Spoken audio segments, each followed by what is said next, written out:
Size have more intensified subsistence, or more political centralization, or more social stratification of societies emerging from these broad trends, while acknowledging the diversity within these trends.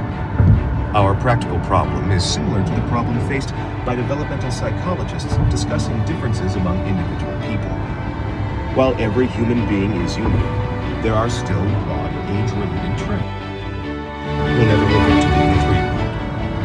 While most developmental psychologists agree on recognizing and naming the broadest categories of infant, child, adolescent, adult, social scientists use numerous alternative sets of shorthand categories for describing variation among traditional societies, and some scientists become indignant at the use of any categories at all.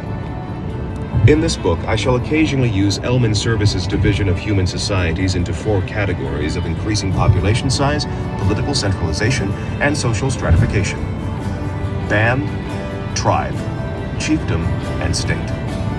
While these terms are now 50 years old, and other terms have been proposed since then, Service's terms, all students and teachers knew each other by name. But that was impossible in my wife's high school without.